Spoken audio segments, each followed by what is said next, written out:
जय श्री कृष्णा दोस्तों, राधे राधे। कैसे हैं आप सभी दोस्तों। आज मैं आपको कहानी सुनाती हूँ एक खरगोश की।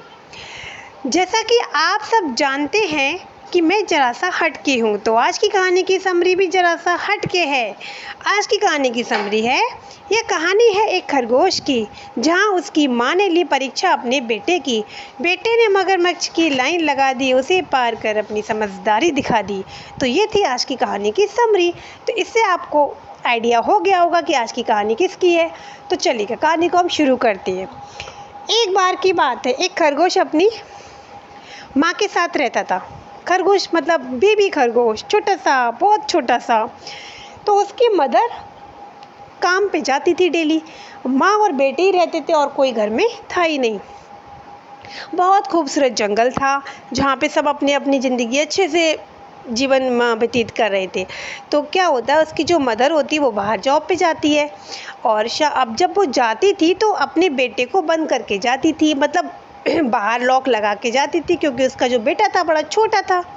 वो डरती थी कहीं कोई ऐसा कोई जानवर ना आ जाए मेरे बेटे को खा ले, कहीं मेरा बेटा बाहर निकल ना जाए तो कहीं खो खवा जाएगा, इसलिए वो बंद करके जाती थी। वो अकेली थी, वो और उसका बच्चा मतलब बेटा, बेबी खरगोश, बेबी रैबिट। अब क्या होता है, वो डेली निकलती थी, शाम को आती थी।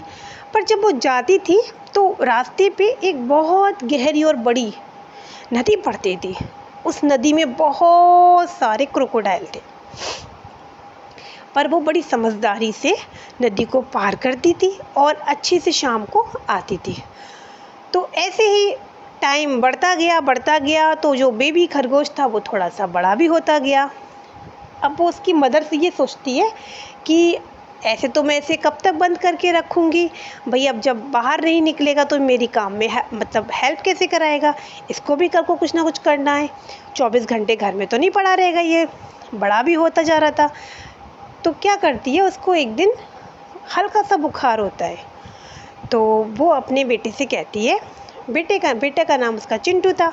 तो अपने बेटे चिंटू से कहती है, बेटा आज मैं काम पे नहीं जा पाऊँगी, आज मेरी जगह आपको जाना होगा। तो बेटा बड़ा अजीब सा बेटा हो जाता है, एकदम कहने लगता है कि मम्मा आज मैं कैसे जा सकता हूँ, मैंने तो कभी भी घर से बाहर भी नहीं गया हूँ और आप तो कभी निकालती भी नहीं हो।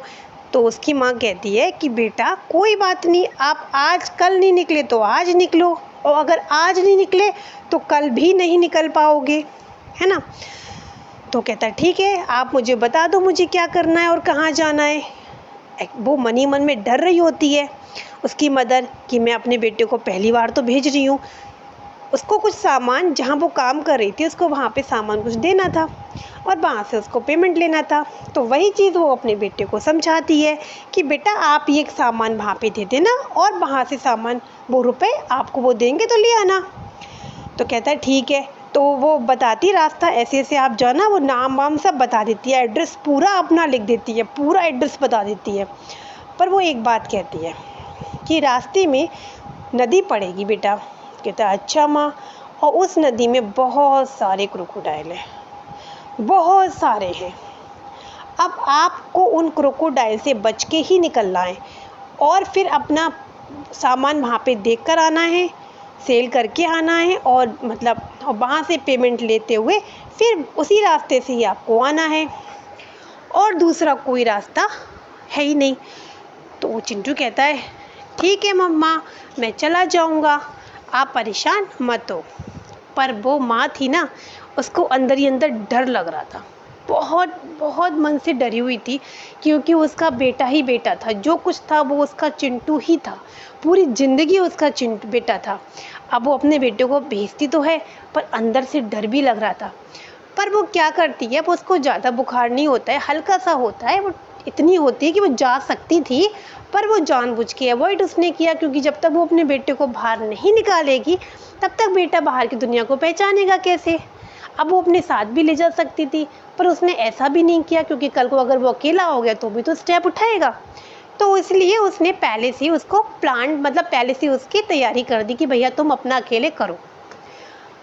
अब वो अंदर से मनी मन में डर रही होती है। अब चिंटू एकदम सामान को अपना बैग वैग टांग के निकल जाता है, पर वो पीछे से पता है उसको, चिंटू को बहुत मतलब बहुत दूरी पे जाके मतलब जैसे उसका पीछा कर रही होती है कि वो देखती है, नोटिस करती है कि मेरे बेटे को कहीं कोई मगरमच्छ ने खाने की कोशिश करी, कोई बात हुई तो मैं उसको सेव कर लूँगी, बचा लूँगी, क्योंकि वो एक माँ है ना। माँ हमेशा ध्यान रखती है अपने बच्चों का, चाहे बच्चा एक हो चाहे उसके बहुत सारे बच्चे हो।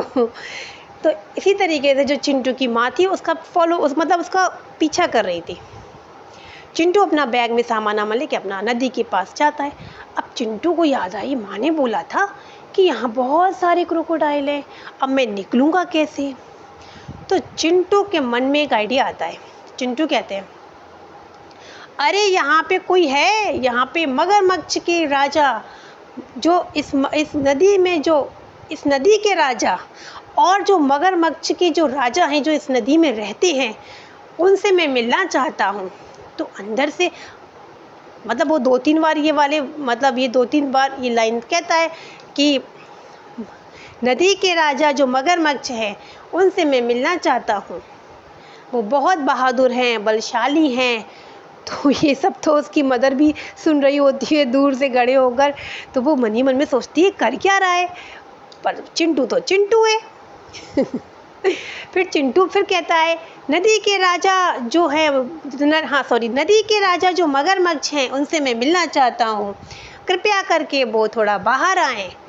तो अंदर तक आवाज़ जाती तो मगरमच्छ की राजा सुन के, तो जो मगरमच्छ का जो हेड था वो बड़ा खुश हो जाता है कि क्योंकि जंगल का राजा तो शेर है भाई साहब, तो ये मगरमच्छ कहाँ से राजा हो गया। तो भाई मगरमच्छ निकल के बाहर आता है, कहता है बोलो भाई क्या बात है, तुमने हमें कैसे याद किया। बोले ऐसा है, जंगल के राजा का एक मैसेज देना था। बोले जंगल के राजा का मैसेज। बोले हाँ, जंगल के राजा का मैसेज देना था।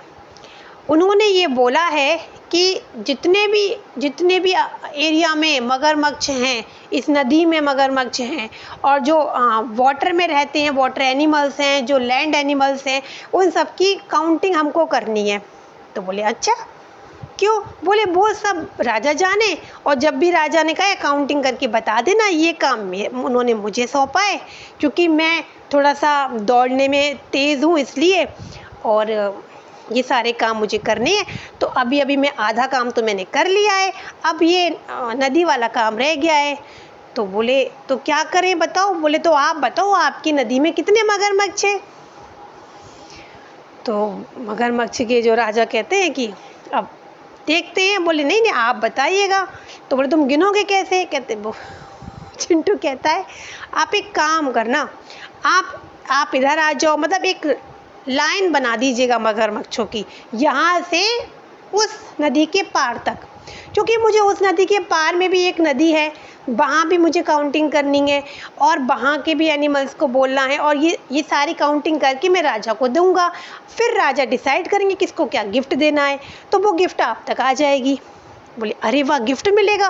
बोले और क्या, तभी तो हम आपकी काउंटिंग कर रहे हैं, और जल्दी बल्दी आप एक काम करो, आप एक लाइन से मतलब लेट जाओ। तो कहता ठीक है। तो मगरमच्छ एक के बाद एक लेट जाते हैं। तो बोले तुम काउंटिंग कैसे करोगे। बोले मैं आपके ऊपर कूदूंगा, फिर आपको काउंट करूंगा, फिर सेकंड नंबर पे कूदूंगा, इस तरीके से पूरी काउंटिंग हो जाएगी। फिर मैं आगे भी काउंटिंग करके आता हूँ, तब तक आप ऐसे ही रहना, क्योंकि फिर मिस हो गया तो फिर मैं भूल गया तो। बोले हाँ ये भी हो सकता है कि तुम भूल जाओगे। तो मगरमच्छ गिफ्ट के लालच में लाइन से भैया हो जाते हैं। इतने लाइन से हो जाते हैं भाई साहब कि वहाँ से वहाँ तक की पूरी लाइन रो बन जाती है, जिससे कि वो आराम से चल के पार नदी कर लेता है। अब वो नदी पार कर लेता है, फिर वो पार करता है अपने जहाँ पे उसकी मदर ने काम बताया था, वहाँ पे वो काम भी करता है, पेमेंट भी लाता है। पेमेंट ला के वो अपना फिर लौट के आता है, देखता है मगरमच्छ उसी पोजीशन में लेटे हुए हैं।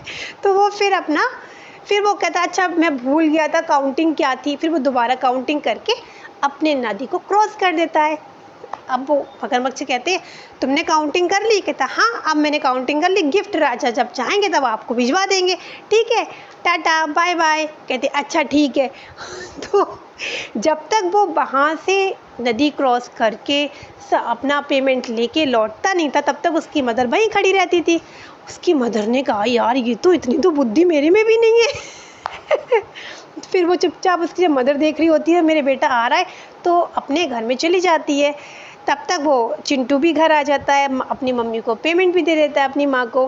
तो उसकी माँ बहुत खुश होती है, उसको गले से लगा देती है और कहती है, जिस तरीके से तुम दौड़ में तेज़ हो ना, उसी तरीके से तुम्हारा दिमाग भी तेज़ है। तो कहता है, क्यों माँ? बोले, तुमने मगरमच्छ को बड़ा उल्लू बनाया आज, इतना तो हम भी नहीं बना पाते हैं।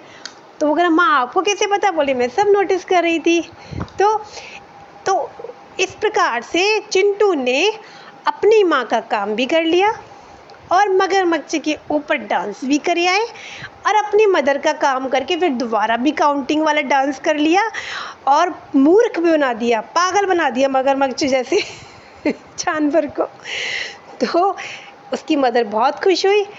तो कैसी लगी आपको ये छोटी सी है कहानी? मज़ेदार भी है, बच्चों वाली भी है, बड़े वाली भी है, बूढ़े वाली भी है। तो आप लोगों से एक रिक्वेस्ट मैं ज़रूर करूँगी, बल्कि हाथ जोड़ के रिक्वेस्ट कर रही हूँ। प्लीज़, मैं बड़ी मेहनत से वीडियो डालती हूँ, मैं अपनी कहानी खुद लिखती हूँ, चाहे वो छोटी हो, चाहे एनिमल की हो, चाहे साधु संत की हो, कैसी भी हो। और तो मैं आप लोगों से यही उम्मीद रखती हूँ कि प्लीज़ आप मेरी पूरी की पूरी कहानी सुना करिएगा, जिससे कि मेरा मतलब वॉच टाइम भी बढ़ेगा, मेरे व्यू भी बढ़ेंगे और मैं भी आगे बढ़ूँगी। और आप लोगों से ये भी बहुत अच्छे से प्रार्थना कर रही हूँ, मैं बड़े हाथ जोड़ के मैं रिक्वेस्ट फिर कर रही हूँ कि प्लीज़ मेरे चैनल को सब्सक्राइब करिएगा, बेल आइकन को ज़रूर प्रेस करिएगा, जिससे कि आपको फ्रेश नोटिफिकेशन सीधे सीधे आपके पास आ जाएगा। तो प्लीज़ प्लीज़ प्लीज़ थोड़ा सा आप सभी का सपोर्ट की बहुत ज़रूरत है, क्योंकि मैं बड़ी मेहनत से वीडियो बनाती हूँ। तो प्लीज़ मेरी वीडियो को आप पूरा देखा करिएगा प्लीज़। और मुझे पता है थोड़ी नेकात गलती हो जाती है, बहुत सारी गलतियाँ मेरी वीडियो में हो जाती है, तो उन सारी गलतियों की मैं आपसे माफ़ी मांगती हूँ। पर प्लीज़ मेरे चैनल को सब्सक्राइब करिएगा, प्लीज़ मेरा चैनल आगे ज़रूर बढ़ाइएगा, शेयर करिएगा। और फिर मिलते हैं एक अच्छी स्टोरी के साथ, एक अच्छी समरी के भी साथ। और फिर ये भी बताइएगा कि आज की समरी आप सभी को कैसी लगी। फिर मिलते हैं एक अच्छी कहानी के साथ, तब तक के लिए थैंक यू, धन्यवाद, बाय बाय।